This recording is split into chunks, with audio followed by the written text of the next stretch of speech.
A transmissão está começando. Todos os participantes estão no modo somente escuta. Bom dia, sejam todos bem-vindos. Nessa sala aqui a gente vai falar um pouquinho hoje sobre e-social para o quarto grupo, que são as empresas de órgãos públicos. Eu espero que todos estejam bem em suas casas, em seus escritórios, né? Alguns que já saíram do home, mas espero que estejam todos com saúde. Meu nome é Elisângela Damasco, eu sou graduada em Análise de Sistemas, com pós-graduação em Direito do Trabalho Previdenciário pela EPD e coordeno aqui dentro da TOTOS o time da consultoria de segmentos. O time da consultoria apoia todas as áreas internas, então atendimento e desenvolvimento, em todas as questões de legislação. Nessa sala aqui, a gente vai falar para os clientes da DataSul e o tema é e-social e vamos falar um pouquinho com relação ao que vem agora nesta entrada em novembro, né, o que vem pela frente e na sequência a gente está com o PO da linha de produto DataSul que vai fazer alguns recadinhos. Não vamos nos estender desde a época que começou o e-social, porque hoje em dia isso já é desnecessário, né? A gente tem a oficialização através do Decreto 8.373 de 2014, e o e-social nasceu com o intuito de ser a única prestação de informações das empresas para com o governo. O que é importante que todos tenham em mente? O e-social ele vai chegar em todas as esferas de empregadores do Brasil. Então, independente de quem seja, uma empresa pequena, uma empresa grande, você, de repente, que tem uma empregada doméstica na sua casa, também é obrigado a prestar informações por meios do e-social, e tudo vai acontecer através desta plataforma aqui. Tá? Eu só esqueci de checar se vocês me ouvem bem. Deixa eu só ver se tem alguma coisa. Ô, Ti, confirma para mim, por favor, meu anjo, só se vocês me escutam. Estou te ouvindo bem, Elis. Então, perfeito. Obrigada. Seguindo. Nada. A gente esquece as coisas, às vezes começa a falar que nem desembestado, mas enfim. Falando um pouquinho de estrutura do e-social, ele é composto pelo que a gente chama de um comitê gestor, são 5 grandes órgãos aqui, Secretaria do Trabalho e Receita Federal, dividem a administração e a instituição do e-social neste momento. Tá? Essa mudança ocorreu em 19 e 20, e nós temos algumas secretarias que entraram no meio do caminho, outras que saíram, a Caixa Econômica saiu do projeto, teve muitas movimentações e a gente vai falando um pouquinho adiante. Como a gente está falando com órgãos públicos a partir deste momento, eu trouxe aqui algumas coisas que é importante a gente relembrar, tá? Primeiro, houve muitos adiamentos, né, para o primeiro grupo, segundo grupo, fase 1 entrou, fase 2 adiou, e para os órgãos públicos também houve adiamento. Mas fato é que esta é uma realidade, tá? E que não teremos mais adiamento, né? Ao longo da minha apresentação eu vou mostrando algumas coisas, mas é importante a gente lembrar quais são os objetivos principais do e-social, e aí resgatei algumas coisas dos meus slides anteriores, para que a gente comece a falar com o público da quarta fase, né, que são os órgãos públicos. Um dos objetivos principais do e-social, garantir direitos, simplificar o cumprimento das obrigações principais e acessórias, aprimorar a qualidade da informação, aumentar a arrecadação, padronização das folhas de pagamento, né? Isso viabiliza uma melhor agilidade dos fiscais do trabalho, agilidade no acesso das informações, né, tanto para a fiscalização quanto para as empresas, atendimento a diversos órgãos do governo com uma única escrituração e declaração. Então eu resgatei algumas coisas dos objetivos, porque a gente vai falar o que muda para órgãos públicos. E esses objetivos, eles se estendem desde as empresas pequenininhas, né, que são as empresas do terceiro grupo, até as grandes empresas do primeiro e também para a iniciativa pública. Público-alvo do e-social: trabalhadores estatutários, beneficiários do regime próprio da Previdência, aqui eu já estou falando do quarto grupo, tá bom? Os parlamentares, trabalhadores cedidos, militares, trabalhadores seletistas, estagiários e todos os trabalhadores vinculados ao OPP. Então, quando a gente fala de parlamentares, eu vou fazer só um adendo aqui, no sentido de que, assim, Não são todos os parlamentares que são obrigados a estar aqui no E-Social, tá? Então, eu tenho aqueles que não fazem nenhuma arrecadação ao regime geral da Previdência e não estão vinculados a um regime próprio. Então, são os casos de exceções. Foram criados em alguns momentos algumas exceções e tem um fundo de arrecadação previdenciário para alguns parlamentares. Esses, sim, precisam constar aqui dentro do E-Social. Falando um pouquinho de conceitos para a gente tentar deixar as coisas um pouco mais claro, tá? Diferenças aqui entre regime jurídico e regime previdenciário. Quando a gente fala de segurados, acho que eu pulei um. O slide está invertido. Eu vou passar aqui e depois eu volto. Falando um pouquinho. Regime jurídico, quando a gente fala, são estatutários, seletistas, administrativo especial, incluindo os temporários, e os militares também, tá? Os militares, eles tiveram aqui um regime diferenciado através da Emenda Constitucional 103. Quando a gente fala de regime previdenciário, aqui a gente começa a falar do regime geral da Previdência, do regime próprio da Previdência e do sistema de proteção social dos militares, esses instituídos pela Emenda Constitucional. São segurados do regime próprio, tá? É óbvio que o regime próprio cabe aqui somente para os entes que instituíram o regime próprio, porque existem muitos entes no governo que trabalham apenas com regime geral. E aí a gente não vai adentrar nessa parte, porque é a mesma regra do que a gente trabalha com os seletistas, tá?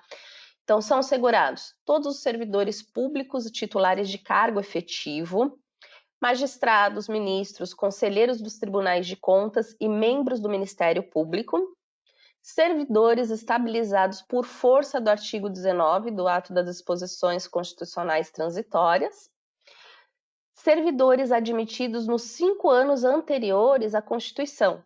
Tá? Esses não foram estabilizados desde que ocupem funções permanentes submetidos aos regimes estatutários. Não são segurados do regime próprio da Previdência, em todos os entes, né, conforme a Constituição, artigo 40. Servidores que sejam ocupantes exclusivamente de cargo em comissão, de livre nomeação e exoneração. Empregados públicos, que são servidores concursados sobre o regime do CLT. Por quê? Porque sobre o regime CLT, ele se enquadra como um regime geral da Previdência. Contratados para cargo ou função temporário e titulares de mandato eletivo, tá? Esses não entram como regime próprio e alguns aqui são exceções do que a gente falou do regime geral. Falando um pouquinho dessa estrutura, a gente tem de um lado o E-Social, do lado a declaração irmã, que é a REINF. Dentro do E-Social, tudo que a gente tiver relacionado a trabalho, né? Então, a relação de trabalho e retenções, contribuição previdenciária sobre a receita bruta, que é a desoneração da folha, dentro da REINF, tá? Os dois ambientes, eles alimentam os ambientes do governo, seja ele do E-Social, que é através de um consórcio, seja ele da REINF, que é o ambiente exclusivo da Receita. Esses dois ambientes alimentam, consequentemente, algumas escriturações. No que diz respeito à arrecadação previdenciária, e aí aqui a gente tem a Receita, a DCTF é alimentada pelos dois ambientes, seja social ou REINF. Já a CIT, que é a Secretaria de Inspeção do Trabalho, compõe também um banco de dados alimentado pelo E-Social, e aqui nós temos finalidades distintas. O que eu gero do E-Social e REINF, que alimenta a DCTF Web, vai me gerar uma DARF numerada. Então, o que tem essa DARF numerada? Neste primeiro momento, tem a arrecadação previdenciária, que deixa de ser da GFIP na parte Previdência e passa a ser exclusiva Receita através da DCTF Web. Já o ambiente da CIT vai gerar o Fundo Digital, né, o FGTS Digital, a partir de 2022, e nós teremos evoluções dessas duas escriturações, tanto do E-Social quanto do REINF, e passará, neste momento, a recolher o imposto de renda também através da DCTF Web, tá?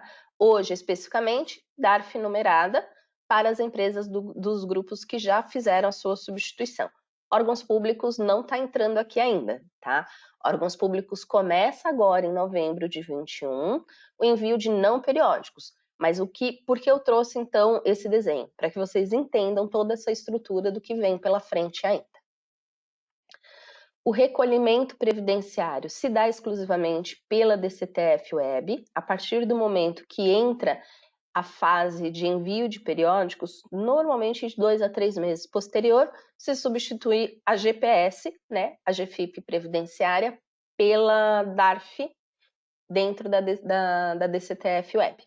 Essa DARF numerada, ela é gerada com um código de barras específico e a arrecadação dela é estritamente do que vem da E-Social e da RENF. Não vou me adentrar aqui em detalhes, tem um QR Code, nosso material para a gente explicar, mas o E-Social veio para substituir algumas obrigações e ele já está acontecendo. Então, essas obrigações que estão caindo, livro de registro, CAGED, RAIS, isso já houve uma substituição pelo E-Social. E pela frente teremos mais, tá? Então, quando a gente fala de órgãos públicos, a gente vai trazer um pouquinho quais são os ganhos, né, da implantação do E-Social para este grupo de empresas, para os órgãos públicos, né? A primeira coisa que se traz aqui é a formação de um banco de dados nacional dos servidores, tá? Isso vai estar em conformidade com o artigo 37 da Constituição e o artigo 3º da Lei 10.887 de 2004. Este banco de dados ele é necessário para que a Previdência tenha, na verdade, toda uma verificação de quem compõe. Então, qual é o cumprimento do teto constitucional a partir do momento que eu tenho diversos bancos de dados e existem diversos regimes próprios espalhados pelo Brasil, a gente não tem uma base nacional. E isso é bem ruim para a administração, tá? Uma das vertentes que traz o E-Social é isso. A gente tem uma coordenadora do E-Social que trabalha com órgãos públicos, que é a Laura, que é emocionante ver esse discurso vindo desta pessoa, porque ela sempre trabalhou na parte de cadastros e a parte pública, ela é defasada no sentido de centralizar informações, né? Cada órgão tem a possibilidade de criar o seu regime próprio, com as suas regras, com as suas diretrizes, e fica extremamente difícil existir um controle no que diz respeito a isso. Então, esses ganhos após a implantação do E-Social são alguns marcos que serão divisores de águas dentro do projeto, né? Cumprimento do teto, acumulação indevida de cargos vai ser possível verificar, identificar inconsistência, como concessão indevida de benefícios, tanto assistenciais quanto emergenciais. O ano passado, por conta da pandemia, houve sérios problemas de benefícios emergenciais para servidores públicos, né? Houve uma dificuldade imensa, quem tinha direito ou não, exatamente porque não existe um banco central dessas informações. Melhoria na qualidade das informações, né, para gerenciais e também para itens estratégicos que o governo venha a tomar. Espera-se que o E-Social viabilize a avaliação atuarial com os dados consistentes, completos e atualizados da vida funcional e previdenciária do servidor público de cargo efetivo, porque ele entrou em um cargo, ele é cedido, ele saiu de um regime, foi para outro lugar, e aí essa vida laboral vai se perdendo ao longo do caminho da vida das prestações de serviço. Espera-se a geração de informações a partir de cruzamento com dados de outras fontes de informações.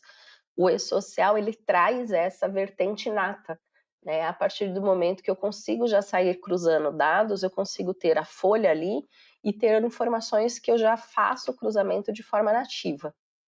Implantação da emissão de certidão de tempo de contribuição integrada e eletrônica, com indicativo de emissão dessa CTC no vínculo constante no CNIS. A base do CNIS, ela é fundamental e ela está sendo amplamente atualizada e melhorada graças aos dados do E-Social. Tá? E isso entrando para a parte pública, isso também vai propiciar uma melhor administração em toda essa quantidade de pessoas vinculadas. Identificação de fraudes, né, na concessão de manutenção de benefícios previdenciários, e aqui vale para ambos, tanto para o regime geral quanto para o regime próprio. Melhoria na qualidade da contagem recíproca do tempo de contribuição. seja do COMPRES e entre os entes que fazem essa compensação. Identificação dos períodos de regime próprio ou regime geral nos vínculos, importante para o INSS e importante também para o regime próprio. Aqui eu trouxe um quadrinho só para explicar um pouquinho, tá? Hoje, nós estamos ainda em novembro de 2021, vou falar porque isso vai ficar gravado e depois pode ser consultado. A gente tem algumas versões do e-social. Então, como que está funcionando hoje, neste momento? A gente tem ativa a versão 2.5, que ela vai ser utilizada por todas as empresas até 2022. Ela pode ser utilizada pelas empresas privadas. Nós iniciamos a versão simplificada do e-social em maio desse ano, de 21. Ela está em produção e aqui é extremamente importante ficar atento, por quê? Porque órgãos públicos só fazem envio trabalhando com a versão simplificada. A versão 2.5 não serve para órgãos públicos. Mas nós já temos também, por parte do comunicado conjunto da Receita e da Secretaria do Trabalho, uma previsão da versão simplificada 2.0. Essa 2.0 oficial ainda está a data de março de 2022, e ela trará algumas novidades, como, por exemplo, substituição da DIRF e ampliação de informações dentro do e-social. Esse quadro foi só para lembrar, tá? A TOTVS trabalha em todas essas monitorias de versões, nós estamos atentos a tudo que está acontecendo e os nossos produtos são sempre atualizados seguindo essa regra que o governo determina. Dá um pouquinho de trabalho, porque como vocês podem ver, a gente tem 3 versões do e-social. Hoje na rua nós temos 2, a versão 2.5 e a 1.0. E a 2.0 começou agora a ser analisada, tá? Faseamento. E aqui, para falar com órgãos públicos, é importante que se entenda algumas coisas. Opa! Saiu a minha apresentação. Tudo que a gente vai começar a enviar agora, na parte de eventos periódicos, eles tiveram o que a gente chama de carga inicial antes, que foi na parte de tabelas, tá? Então, a gente começa enviando tabelas, na sequência, eventos não periódicos, depois nós temos uma fase, que é a terceira, que são envio de folha, a gente chama de eventos periódicos, costuma entrar junto o REINF, tá? Que é a parte de demais arrecadações previdenciárias. Na sequência teremos DCTF Web e FGTS Digital, ficou mais adiante. E a quarta e última fase são os eventos de segurança e saúde do trabalhador, que são os eventos de SST. Cronograma, tá? Então, antes nós tínhamos 3 grupos para iniciativa privada e 3 para órgãos públicos. Órgãos públicos estava dividido em federal, estadual e municipal, só que isso mudou, tá? Tanto a parte federal, municipal, foi unificada no 4º grupo do e-social, isso mudou faz um tempinho, foi em 2020, inclusive, e eu trouxe para relembrar, porque hoje o cronograma é dividido em 4 grupos, empresas do 1º, 2º e 3º grupo, que são as iniciativas privadas, e o 4º grupo são os órgãos públicos. Aqui o nosso cronograma, última coluna. Então, como que funciona, tá bom? As empresas do 4º grupo iniciaram no mês 7 desse ano o envio de tabelas. O envio de tabelas para órgãos públicos é algo grandioso. Então, ele iniciou lá no mês 7 e ele vai, todo esse período pode ser utilizado até o mês 4 de 2022. Porque, de fato, eu só vou usar os eventos da tabela a partir do momento que eu começo a mandar a folha, por exemplo, as rúbricas, tá?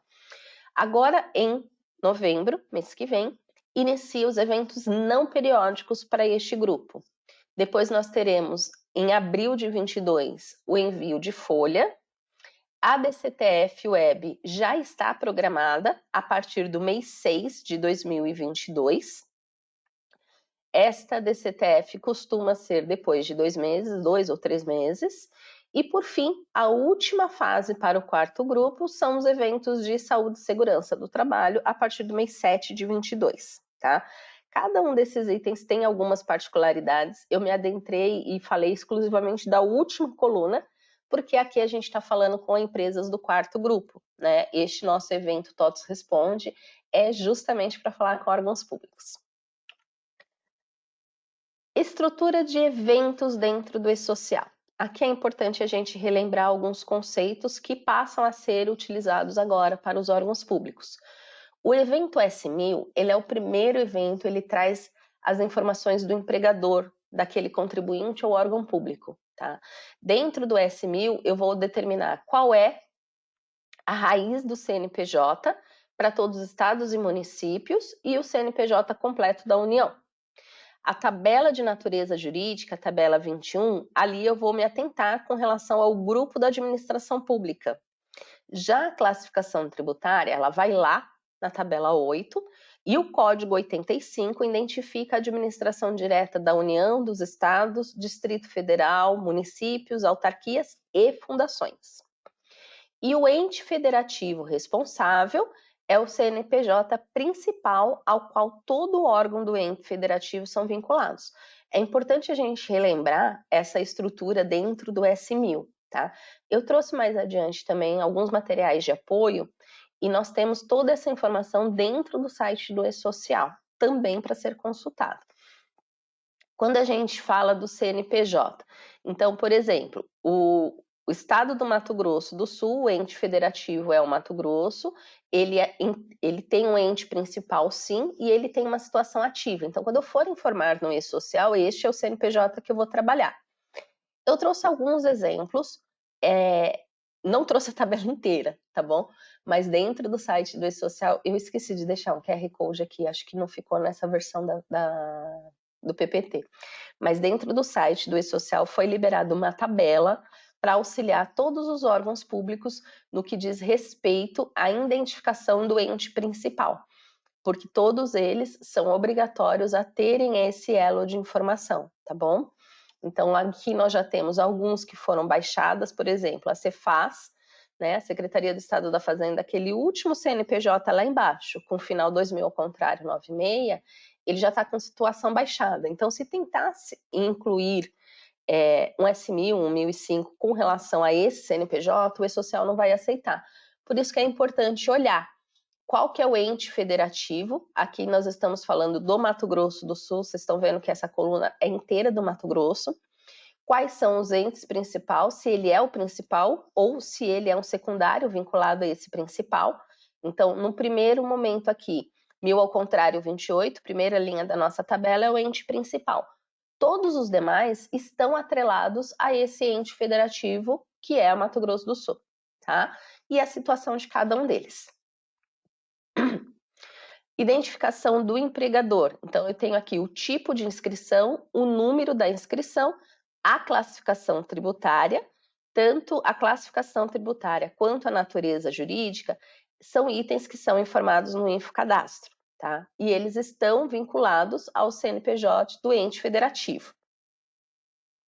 Foi só para tentar ilustrar um pouquinho, tá? Então, quando eu falo, perdão, do número da inscrição, da classificação tributária deles e de todos os CNPJs dessa ente federativo. Aqui nós temos uma particularidade, tá? Cada prefeitura, ela vai estar vinculada ao seu ente federativo, cada estado pode ser o seu próprio ente federativo, e eu tenho a informação do S1005 em alguns momentos que eu preciso referenciar sim ao ente federativo. Ah, mas na minha unidade isso é um pouco diferente. Então, aí nós já vamos começar a ter alguns probleminhas para a implantação do E-Social, porque a ideia é centralizar, é unificar. Então, se aquela prefeitura está vinculada a um ente federativo, ela precisa verificar dentro das instruções normativas qual é o ente e informar corretamente aqui, tá? Na tabela 1005 é a tabela de estabelecimento, obras ou unidades de órgãos públicos. Por isso que eu estou comentando, as prefeituras entram como unidades de órgão público na 1005. Os dados de estabelecimento dos CNPJs podem ser indicados no CNPJ de raiz diferente se tiver natureza jurídica de administração pública, mas devem pertencer ao mesmo ente federativo, tá? Então, aquela tabelinha, vou voltar, eu posso ter um 1005 com um CNPJ diferente do 1000 desde que estejam vinculados ao mesmo CNPJ do ente federativo e que tenham aqui a natureza jurídica de administração pública, tá bom? A 1005 ainda serve também para identificar o local de trabalho, quando referenciados nos eventos de admissão, que são os 2200. As informações são utilizadas na apuração das contribuições previdenciárias ao regime geral da Previdência. Identifica os estabelecimentos e obras de construção civil, detalhando as informações de cada estabelecimento. E aqui, prestem atenção no CN, no CNAE preponderante, no RAT e no FAP. Aqui ainda uma questão de exemplo para que a gente consiga identificar o CNPJ do empregador na primeira coluna. Vocês estão vendo que eu tenho duas informações aqui. O empregador com o início 92941 e o número de inscrição com o final dele, tá bom? Ele está vinculado àquele estabelecimento com um CNPJ diferente da matriz, não tem problema, tá? Porque elas pertencem à mesma unidade federada. Tabela de rúbrica. Tabela de rúbrica é importante ter muita atenção, né? O prazo para envio dela iniciou no mês 7 e ele se estende até abril do ano que vem. Então, muito cuidado e muita atenção, porque quando eu for enviar a folha, vai ser com base numa tabela de rúbrica que eu já tenha feito a carga dentro do e-social. Aqui a gente vai falar da tabela 1010, que é a tabela de rúbrica dentro do e-social. A classificação desta rúbrica, a natureza dela, fica dentro da tabela 3, é uma tabela interna do e-social. Ali a gente identifica, é uma rúbrica de vencimento, de desconto, ela é uma rúbrica informativa dedutora, isso é o tipo da rúbrica. O código de incidência, seja para contribuição previdenciária, para o FGTS ou imposto de renda, ou mesmo para a contribuição previdenciária do regime próprio, fica tudo também dentro da tabela 1010. Isso significa o quê? Eu posso ter a mesma rúbrica sendo utilizada no regime geral e no regime próprio, porque eu tenho códigos diferentes de incidências, tá bom?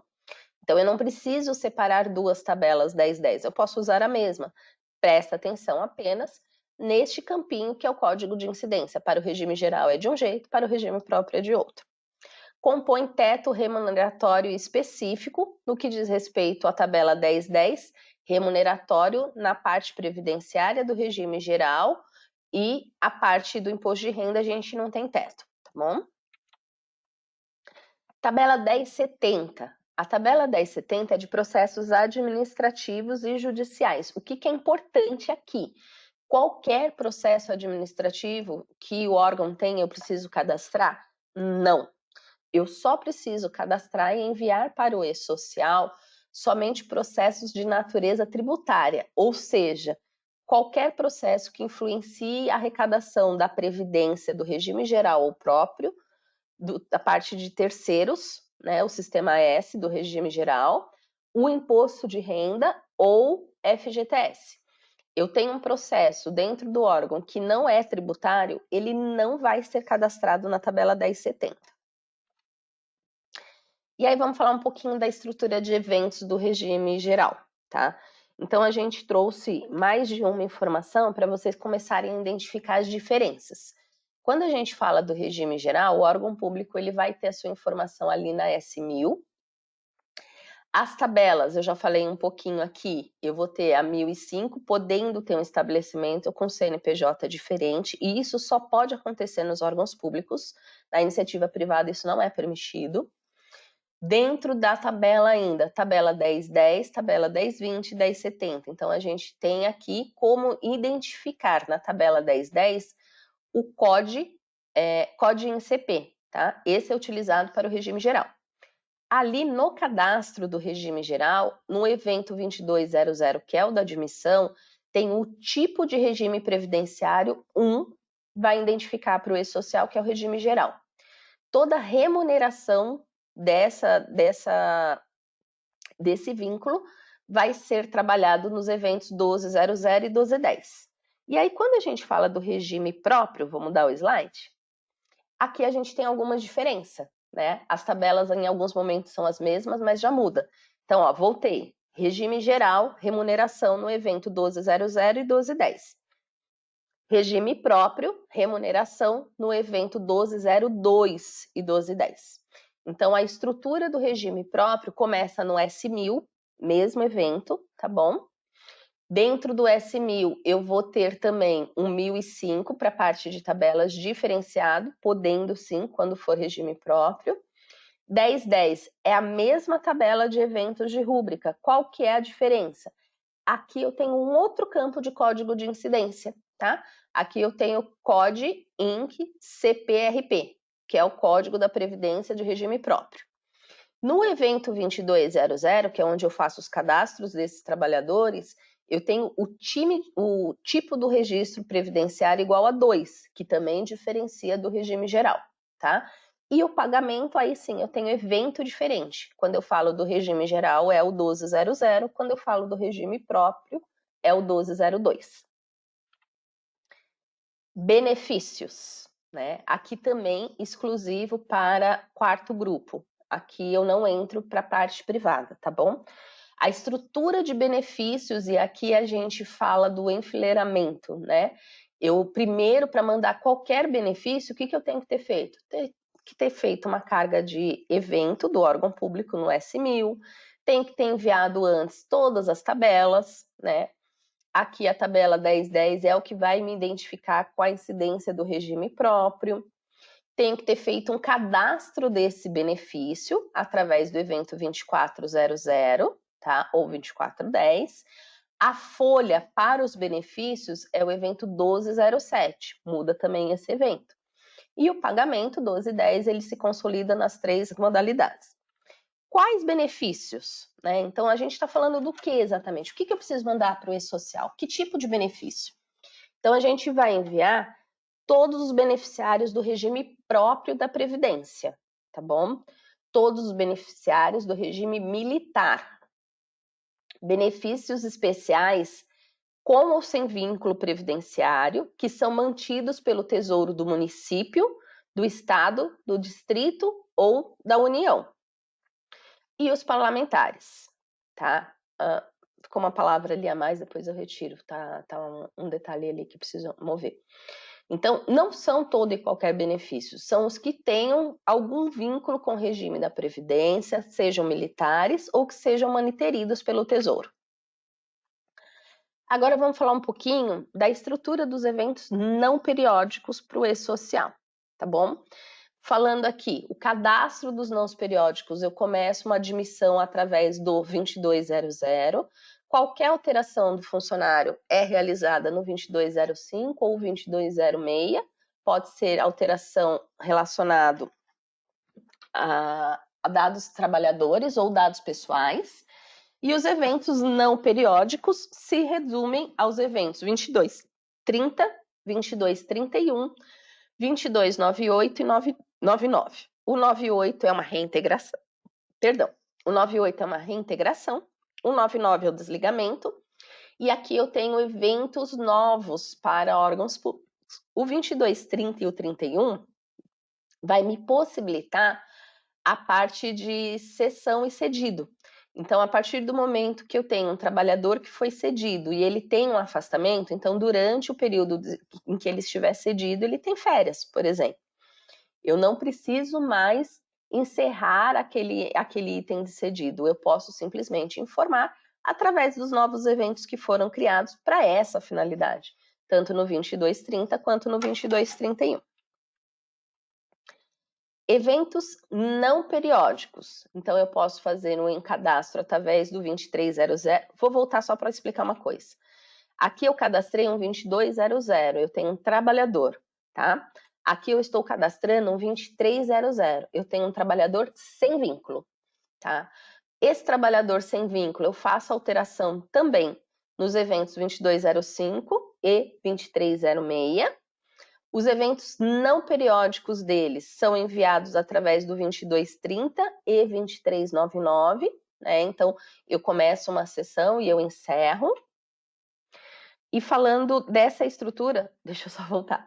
Falando da estrutura em si do e-social, era isso que a gente tinha para passar. Então, existem os mesmos eventos que nós temos, com algumas particularidades. A diferença aqui é se eu estiver falando do regime geral ou do regime próprio, tá? A parte de benefícios aplica-se apenas ao regime próprio, não são todos os benefícios, e o mais importante, só entra órgãos públicos com layout simplificado, tá? Era mais ou menos isso que eu tinha para falar, vou dar alguns recadinhos antes do Ti comentar. Aqui na TOTOS, a gente guarda alguns momentos para falar com os clientes, a gente chama esses eventos de TOTOS Responde. São eventos online e gratuitos, ao longo deste ano a gente já fez alguns, nós já falamos de simplificação do e-social, de SST, então eu deixei aqui tanto o QR Code, quanto um link para que vocês possam verificar, e o que é importante, ainda temos pela frente novidades pelo e-social, tá? Então, o que ainda vem, o que ainda está por acontecer? A gente ainda tem fases de SSTs, né? Começamos agora no mês de outubro a fase de SST para o primeiro grupo, mas ainda tem segundo, terceiro e quarto grupo, ainda começa SST. Dentro de SST, a gente tem novidades como o PPP eletrônico. Ainda vem pela frente o FGTS digital, né, que é para de uma vez por todas eliminar-se a CFIP. Tá? Então, a CFIP, mesmo entrando em social, se remove a parte previdenciária, a parte de recolhimento do fundo ainda não, só quando entrar o FGTS digital. A substituição da DIRF, né, porque a gente ainda não tem aqui a parte do imposto de renda dentro do e-social, mesmo para as empresas da parte privada, tá? Então, tudo isso ainda vem pela frente para a parte privada e, consequentemente, para órgãos públicos também. E, por fim, existem ainda algumas NRs, né, muitas delas vão começar a valer a partir de janeiro de 2022, e toda vez que a gente mexer nessa relação trabalhista, automaticamente será obrigatório mexer no e-social também, tá? O e-social, ele é um projeto que ele vai viver em constantes mudanças, porque toda vez que se alterar qualquer novidade na relação de trabalho, teremos alteração e seus reflexos no e-social também. A ideia é só mostrar, né? Então, foi adiado algumas vezes para órgãos públicos, isso já é uma realidade para a iniciativa privada, está começando para órgãos públicos agora, os não periódicos, mais para frente ainda começa as folhas, mas isso não volta, tá? Então, o recado aqui é no sentido de que o e-social é uma via, ele é realidade e não terá retrocesso, isso não vai voltar para trás, tá bom? A gente tem na TOTOS o espaço legislação. Eu vou deixar o QR Code aqui e o endereço é espaçolegislaçãototos.com. Aqui no espaço legislação, a gente costuma avisar de uma forma gratuita a todos os clientes o que está acontecendo de novidades. Então, a gente tem calendário, né, que pode servir como uso para obrigação daquele cliente se desejar se controlar. Novidades com relação à legislação a gente posta, material de apoio, então, por exemplo, começou a SST, a gente tem uma página hoje para falar de SST com todos os detalhes e informações importantes, e se desejar, quando você entra, você se inscreve e passa a receber os nossos comunicados, tá bom? Sejam eles semanal, em cada alteração, cada mudança de lei, ou seja mensal no que aconteceu no mês. O meu recadinho com relação a conceito de órgãos públicos era esse. O Thiago vai conversar um pouquinho, porque a gente tem uma particularidade nessa linha de produtos da DataSul, e a gente queria só passar um conceito e levar também para os clientes dessa linha algumas informações. Tá por aí, Ti? Eu vou salvar enquanto o Thiago fala, eu vou colocar aqui na sala, porque eu acabei de ver que não subiu o meu material na sala, tá? Então eu vou subir ele agora, tá bom? Beleza, Elis. Obrigado. Bom, gente, para quem não me conhece, né, meu nome é Thiago Silveira, eu sou o Product Owner do DataSul HCM no que tange o social. Tá? Eu prometo que eu serei muito breve aqui no discurso, tá? Eu tenho, na verdade, um recado aqui para passar para vocês, tá? Em relação a este assunto, né? Este tema aí, órgãos públicos, né, social. Nós, do time de produtos aqui, a gente iniciou um trabalho de pesquisa e identificação dos clientes da DataSul, né, em relação a órgãos públicos, isso iniciou em 2019, tá? Ainda em dezembro de 2019. A gente fez um levantamento aí dos clientes com o nosso setor de clientes públicos aqui dentro da TOTUS, tá? A gente, identificando os clientes, né, a gente entrou em contato com alguns desses clientes, né, através de ligações ou através de formulários, tá? A gente conseguiu atingir a maioria deles, tá? Confesso que alguns a gente não conseguiu ter contato, alguns eu digo 1 ou 2 no máximo, tá? Nós não conseguimos contato pelo formulário ou por ligação, tá? Mas a maioria sim, entramos em contato com todos eles, responderam ao formulário de pesquisa. E com isso, né, a gente identificou que nenhum dos clientes eles mostraram características que atenderiam o grupo 4 de empresas. Tá? Por exemplo, né, eles não possuíam o papel aí de servidor público na folha de pagamento da DataSul. Tá? Por exemplo, né, eles não tinham aí categorias 301, 302, que são específicos aí para servidor público, ou eles não possuíam, né, não possuíam a classificação tributária 85, que também é específico para órgãos públicos. Tá? Além disso, né, além dessa pesquisa, a gente levou esse tema e essa preocupação nossa, né, em relação a esse tema, a gente levou isso em 3 eventos, né, entre 2020 e 2021. 2 foram para clientes, um foi um evento interno aqui para consultores, tá? E também a gente não teve nenhum retorno de cliente ou de consultor aí, que tinha na sua carteira de clientes, clientes que se encaixavam nessas características, tá? Então, hoje, gente, para o DataSul HCM, nós não teremos desenvolvimento de arquivos específicos para órgãos públicos não periódicos, tá? Que é a próxima entrada, tá? Que seriam aí a família do S24, 2400, 2405, 2410, enfim, né? Tem mais alguns aí da família do S24. Não seriam contemplados aí para o DataSul HCM, além de algumas adequações específicas para órgãos públicos no S2200, por exemplo, no 2300, dentre outros, tá?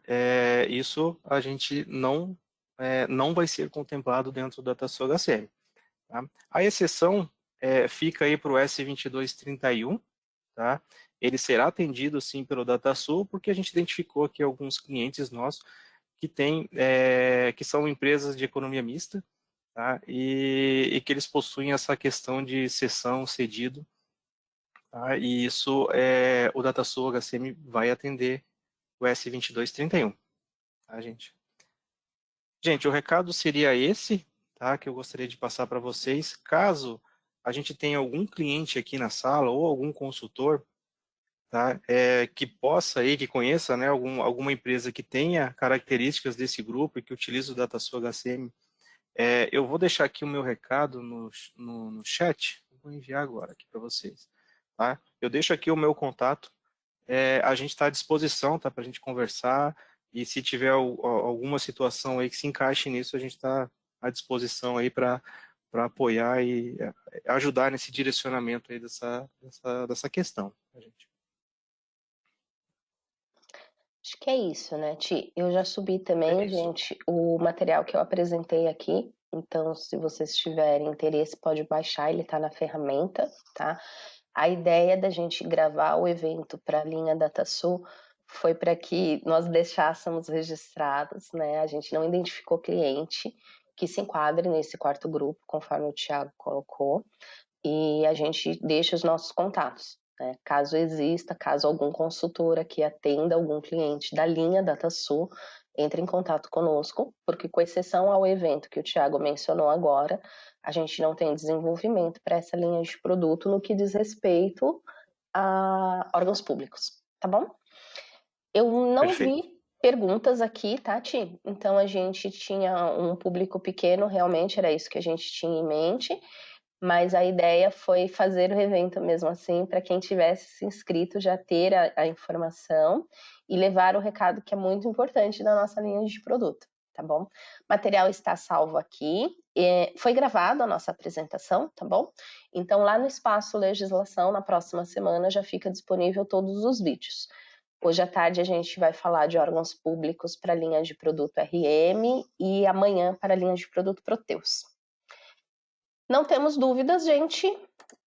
Um bom dia para todos vocês. Obrigado pelo tempo, né, por estar conosco aqui. E ficamos à disposição, né? Precisando, entrar em contato conosco, que a gente terá o maior prazer em atendê-los. Tá bom? Um bom dia para todos vocês. Bom serviço. Bom dia, pessoal.